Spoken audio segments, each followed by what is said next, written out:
जब ब्रह्मांड में हमारी पृथ्वी का निर्माण हुआ तो जंगलों, पहाड़ों, जीव जंतुओं और समस्त जीवन को व्यवस्थित करने के लिए कुछ अनमोल रत्नों की भी आवश्यकता हुई, जिसे दानवों और देवताओं की सम्मति से समुद्र मंथन द्वारा निकालने का प्रयोजन किया गया। यह काम भगवान शिव की अगुवाई में प्रारंभ हुआ और देवों के गुरु बृहस्पति एवं दानवों के गुरु शुक्राचार्य ने इसमें रेफरी की भूमिका निभाई। When the earth was created and mountains, river, forest and creatures came into being, there was a need for certain important gems to organize life.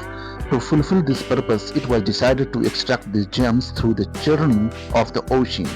With the consent of the demons and the gods under the leadership of Lord Shiva, this task began. The guru of the demons, Sukracharya, and the guru of the gods, Brihaspati, became the referees for this event. सबसे पहले हलाहल विष बाहर आया, जिसे चारों ओर जहर फैलने लगा। तब भगवान शिव ने वो जहर स्वयं पी लिया, जिससे उनकी मुख और कंठ नीला पड़ गया। During the Samudra Manthan, the first thing that emerged was the halahal poison, which began to spread toxic fumes all around. When Lord Shiva drank the poison himself, which caused his skin to turn blue. यह विष हमारे जीवन की negativity and निंदा का प्रतीक है। This poison is a symbol of the negativity and criticism in our lives. Vishnu ji ने लक्ष्मी जी के कहने पर कश्यप अवतार लेकर मंथन को आगे बढ़ाया। वो मथने रूपी मंदार पर्वत का बेस बन गए, जिसे वासुकी नाग रूपी रस्सी से खींचा गया।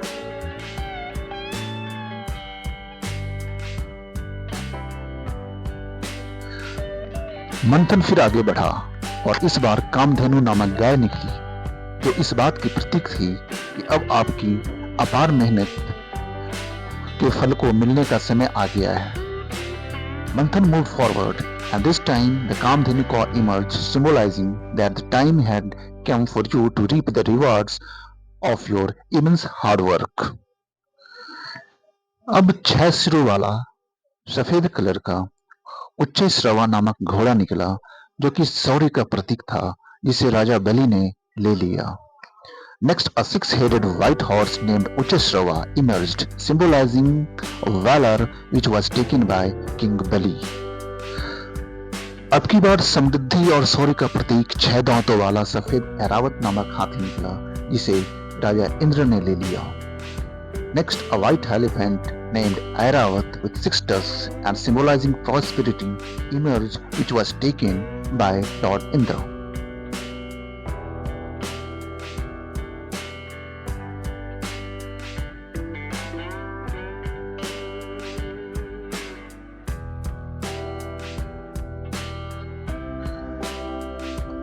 अब समृद्धि के बाद शक्तिशाली तेज को दर्शाने वाला कौस्तुभनान मणि प्रकट हुआ, जिसे भगवान विष्णु ने धारण किया अपने मुकुट में।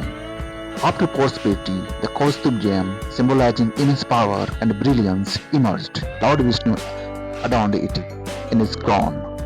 अब इच्छा पूर्ति करने वाला कल्प वृक्ष निकला, जो इस बात का प्रतीक था कि अब आपने सारे बैरियर को पार कर लिया है। अब आपकी हर इच्छा माननीय है और फलदायक है। Next, the Kalpvriksha, the wish-fulfilling tree, emerged, symbolizing that you have now overcome all barriers. Now all your desires are honored and fruitful.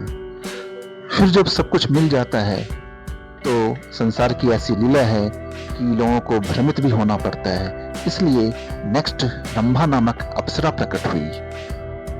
Then when everything is at end, one also faces destructions. Hence next emerged Ramba, the celestial nymph. फिर माया रूपी लक्ष्मी प्रकट हुई, जो वैभव की प्रतीक थी। भगवान विष्णु ने इन्हें अपनी संगनी बना लिया। Then emerged goddess Lakshmi, embodying grandeur and prosperity. Lord Vishnu accepted her as his consort.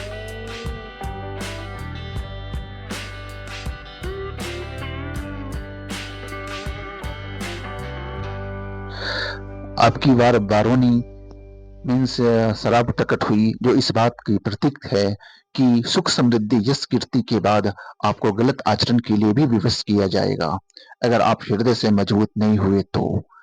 This time Varuni meaning wine, emerge, symbolizing that after happiness, prosperity, fame, and glory, one may also be tempted toward wrongful conduct if they are not strong at heart. फिर चंद्रमा प्रकट हुआ, जो शीतलता का प्रतीक है, मतलब आपने वैभव के साथ अच्छे आचरण को भी अपना लिया है अपने जीवन में, तभी आपके व्यवहार में विनम्रता आई है. Then the moon emerged, symbolizing calmness. It signifies that along with prosperity, you have embraced good conduct in your life, which has brought humility to your behavior.